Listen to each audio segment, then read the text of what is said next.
Nilooban ng tatlong lalaki ang gadget store na yan sa Barangay Turid proper sa Davao City nitong Miyerkules.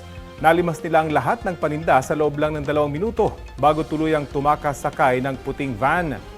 Ayon sa pulisya, mahigit 100 unit ng cellphones ang tinangay ng mga kawatan na nagkakahalaga ng mahigit 1.8 million pesos. Kinuha rin nila ang cash na mahigit 24,000 pesos. Patuloy ang CCTV backtracking ng mga otoridad. Wala pang isang oras, nilooban naman ang isang gadget store sa Barangay Magugpo East sa Tagum, Davao del Norte. Sinira ng mga suspect ang kandado na roll-up door at mabilis nilimas ang mga gadget at cash ng tindahan. Ayon sa Tagum Police, nagkakahalagang gadgets ng 1.4 million pesos at mahigit 40,000 pesos ang cash. May alok ng pabuya para sa ika-aresto ng mga kawatan. Inaalam pa ng mga otoridad kung parehong grupo ang nanloob sa magkahiwalay na nakawan. Sugatan ang tatlong sakay ng isang ambulansya matapos nitong masalpok ang isang SUV sa Quezon City. Ang nahulikam na insidente sa balitang hatid ni James Agustin. Walang gaanong sasakyan na dumaraan sa intersection ng Quezon Avenue at D. Tuason Street sa Quezon City mag-alas 2 na madaling araw kanina. Masdan ng isang SUV na galing sa D. Tuason Street. Bigla itong nasalpok ng ambulansya na galing naman sa westbound lane ng Quezon Avenue. Sa lakas ng impact, tumagilid ang SUV. Bumangga sa Center Island ang ambulansya. Sa isa pang anggulo ng CCTV, kita na nakastop na ang traffic light sa westbound lane ng Quezon Avenue. Dire-diretso pa rin ang ambulansya na mabilis ang takbo. Nayupi ang harapang bahagi at nabasag ang windshield ng ambulansya. Kita rin ang pinsala sa driver side ng SUV. Sugatan ng tatlong sakay ng ambulansya, ang 42 anyos sa driver at 2 niyang kasama. Ginamot sila ng mga rescuer. Ayon sa driver ng ambulansya, pauwi na sila sa Cavite matapos magatid ng pasyente sa isang ospital sa Quezon City. Medyo mabilis ang pangyayari kasi bigla na sa sumulpot sa kanto. Kaya hindi na rin kinaya ng preno namin. Parang nablangko na rin kasi kami. Hindi naman napasin yung kung naka-stop ba o nakago. Hindi naman nasugatan ng mag-asawang senior citizen na sakay ng tumagilid ng SUV. Papunta na silang trabaho sa Cubao na mangyari ang aksidente. Hindi siya nakasirena. Hindi ko in-expect na dire-diretso siya. Sa tulin niya, tumatakbo siguro siya ng, sabihin natin, 60. Binangga niya kami nang hindi namin inaasahan. Kasi stop siya. Iniimbestigahan na ng QCPD Traffic Sector 1 ang insidente. Tumagal na mahigit 1 oras bago natanggal ang mga sasakyang nasangkot sa disgrasya. James Agustin, nagbabalita para sa GMA News.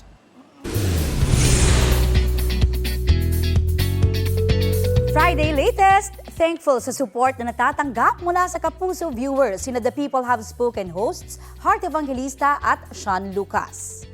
Kabilang sa comment sa kanila, ang authenticity nila bilang hosts. Chika pa ng dalawa, mas naging close daw sila tuwing tapings. Mas marami daw dapat abangan sa next episodes ng The People Have Spoken, gaya ng hot and controversial topics, discussions at chika. Mapapanood ang The People Have Spoken tuwing Sabado 6:15 p.m. sa GMA.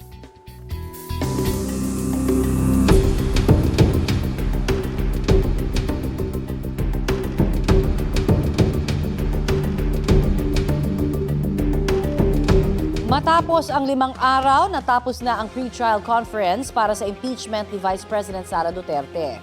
Namarkahan na ng prosecution panel at defense team ang mga ebidensya.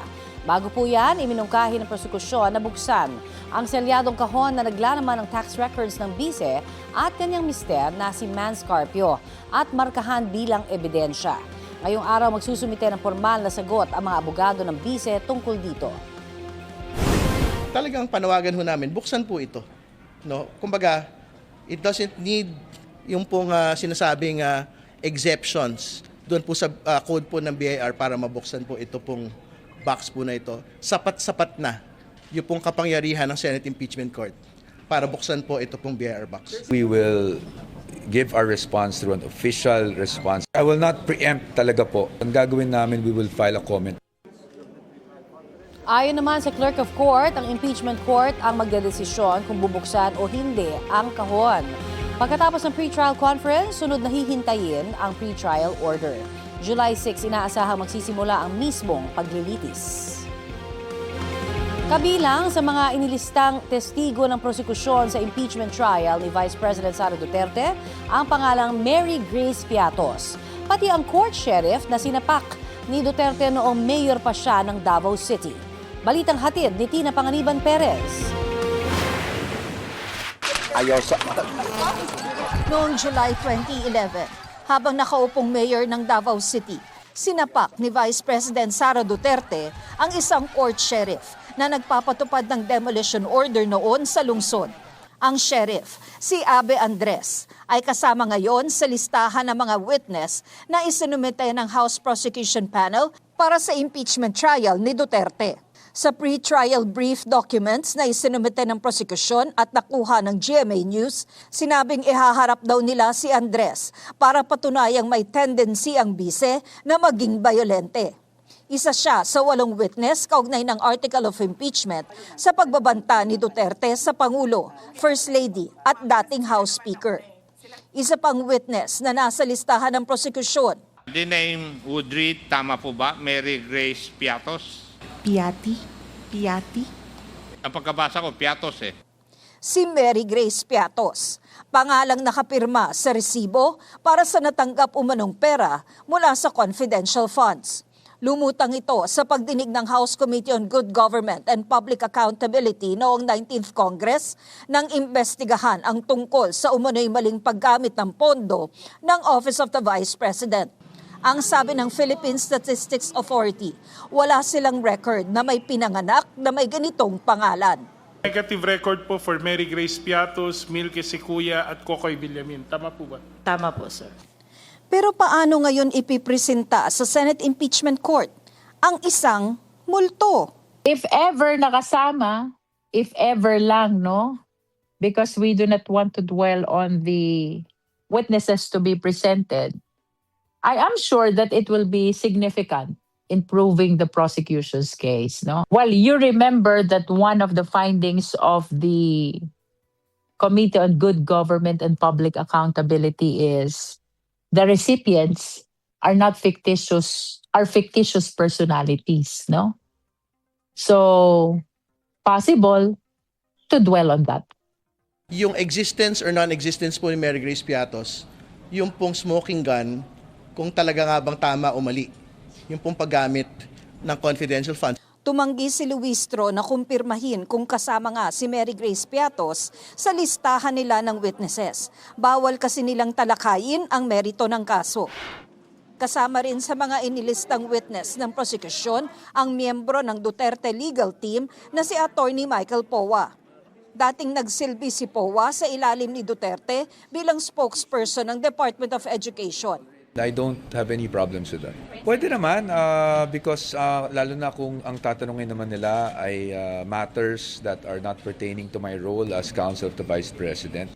Nakalista rin si Ramil Madriaga na nagpakilalang dating aide at umano'y bagman ng bise para tumestigo sa inilahad na niya sa House Committee on Justice na pag-deliver ng confidential funds ng OVP sa ilang individual.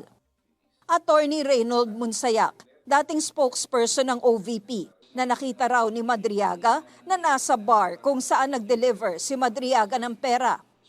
At Attorney Zulaika Lopez, Chief of Staff sa OVP.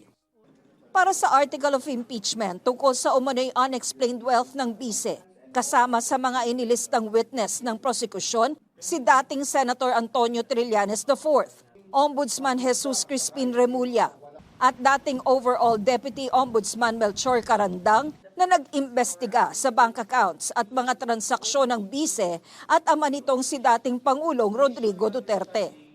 Well, I'm sure you have listened to the testimony of former Senator Antonio Trillanes, and there was mention in his testimony before the Committee on Justice of the role and participation of Attorney Carandang. That's about all I can say at this time. Ipipresenta rin ng prosekusyon ang SALN o Statement of Assets, Liabilities and Net Worth ng bise mula noong mayor at vice mayor pa siya ng Davao City hanggang sa maupo siya sa Office of the Vice President. Pero kine-question ito ng mga abogado ng bise dahil hindi naman daw impeachable official ang bise noong mayor at vice mayor ito. Kontra ng prosekusyon. First of all, integrity is a continuing requirement. And of course, when we speak about impeachable offenses, that relates to the fitness of the officer to occupy that particular position. Tinukoy ni Representative Chel Jokno ang kaso ni dating Chief Justice Maria Lourdes Sereno. Ang pinag-usapan doon ay hindi naman yung mga nagawa o sinabing ginawa niya nung siya ay umupo na bilang justice. Those were allegations regarding what she did or did not do way before she became a justice of the Supreme Court. So kung yun ay relevant sa kaso niya, bakit hindi siya magiging relevant dito sa atin? Para sa article of impeachment tungkol sa umano'y panunuhol ng bise sa ilang opisyal ng DepEd, kasama sa mga inilistang witness ay sina dating DepEd Undersecretary Gloria Mercado at DepEd Director Reste Osias na nakatanggap umano ng mga sobreng may cash. Sa pre-trial brief naman ng defense team na nakuha ng GMA News, kasama sa nakalista rin bilang witness sina Ombudsman Jesus Crispin Remulla, Ramil Madriaga, NBI Director Melvin Matibag at dating Senador Antonio Trillanes IV para pabulaanan ang articles of impeachment laban sa bise. Gayun din sina dating Executive Secretary Lucas Bersamin at dating Budget Secretary Amena Pangandaman, mga opisyal ng Anti-Money Laundering Council, Commission on Audit, Securities and Exchange Commission, Bureau of Internal Revenue, Philippine Statistics Authority at iba pa. Tina Panganiban Perez, GMA News. Kaugnay sa iba't ibang kaso at personalidad na binabantayan ng National Bureau of Investigation, kausapin po natin si NBI Director Attorney Melvin Matibag. Magandang umaga po at welcome sa Balitang Hali, sir. Magandang umaga, Ma'am Connie. Sa lahat po ng tumatangkilig sa inyong programa, isang magandang umaga po. Sir, sa investigasyon ng PNP-CIDG, lumalabas na isang paraan ng hazing ang nangyaring team building activity na ikinamatay po ni na Rene Baterbonia at Divine Adili ng Ateneo. Paano ho makakatulong ang development na ito sa inyo namang investigasyong ginagawa? Well, ongoing po yung investigation namin at sa ngayon nga po yung presidente po ng Ateneo, si Father Yapi, kasalukuyan pong nasa aming tanggapan upang magbigay po ng kanyang pahayag at sagutin yung mga katanungan po sa kanya upang magbigay linaw po kung ano ang maaaring mga pananagutan at kung ano man po ang dapat na magiging direksyon ng mga kasong ipapay. Ngayon, nabalitaan ko nga po na meron ng ibinigay po na rekomendasyon ng CIDG. Titingnan ng kanila pong rekomendasyon pati po kanila investigasyon. Meron naman po kaming pag-uusap na magkakaroon po kami ng sharing of information po. I see. At meron pa ho ba kayong mga target na maiimbitahan pa para hingan po ng salaysay o testimonya? Sa ngayon po, maaring baka ngayong araw na ito ay makompleto na namin yung aming mga gusto imbestigahan. Kung meron pa po, amin po ito tatawagin, pero sa palagay po namin ay sapat na po yung amin pong nag-investigasyon para magkaroon po kami ng amin din pong conclusion at rekomendasyon po. Sa ngayon po, meron ho ba kayo nakikita na pagkakahawig o pagkakaiba kaya doon sa ginagawa niyong investigasyon doon po sa investigation na ginawa naman ng PNP-CIDG?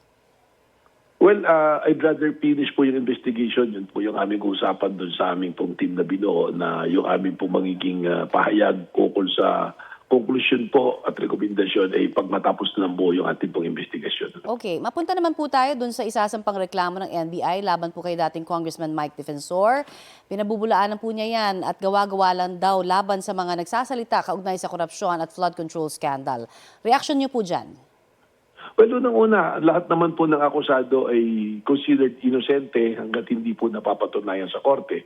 Ang sinasabi lamang po ng NBI dito, matapos po ang 2 buwan naming pagsusuri at pag-aaral, ay malinaw at lumalabas po na si Mike Defensor ay kasama po dito po sa dapat panagot sa kaso ng human trafficking. Yan po sa kanilang establishmento na itinatagano po. Mga dokumento po ito na galing sa mga ahensya ng ating gobyerno, katulad ng SEC, katulad po ng local government ng Pasig, at yung pong mga testimonya po ng mga taong ating pong inimbestigahan ukol dito po sa testimonya ito. Ngayon, sinasabi po niya, gawa-gawa, meron naman po siyang pagkakataon sa piskalya at sa korte na sagutin po ang reklamong ito. Supposed to be today po ang anunsyo ninyo na sasampahan niyo po ng kaso si dating Congressman Defensor. Ano ho ang update natin dyan? Mamaya po siguro mga afternoon, no? Around 2 o'clock baka po matapos na po kasi medyo makapal po to 38 pages at ilang kopya po ang kailangan natin i-produce. Okay. So, pero today po, ngayong hapon may papile na po yan. Okay, meron naman po ba tayong update doon sa kaso na inihain naman sa 18 nagpakilalang dating tauhan po ni Zaldico? Marami na pong kasong pumasok niyan. Sunod-sunod na po yung pinasok na kaso. Doon po sa ipinasa amin na cyber libel ni Father Plavi tsaka po ni Congresswoman De Lima, natapos na po namin ang investigasyon. For filing na po yan, antay na lang po namin kung kailan po sila makakapunta sa pagfile sa piskalya para sumpaan po yung amin pong affidavit of complaint po. Hihingi na rin po kami ng update sa paghahanap naman ninyo kay Senator Bato de la Rosa. Nasa Pilipinas pa ba siya o wala na? Meron pong malakas na indikasyon na nandito pa po sa Pilipinas at meron po mga impormasyon kaming sinusundan. Lagi ko po sinasabi, mas mahirap po kay Senator Batong umalis ng bansa sapagkat ICC warrant po yan, 122 countries po ang member niyan. Apo. And kung hindi pa po member ng ICC, ay, ang Interpol po ay member sila, meron po responsibilidad ang mga bansa ito na ipagbagay-alam sa kanila at arestuhin si Senator Bato at i-turnover po sa ICC po. Meron na rin ho ba tayong update kung meron na kayo natatanggap na ICC arrest warrant laban naman kay Senator Bongo?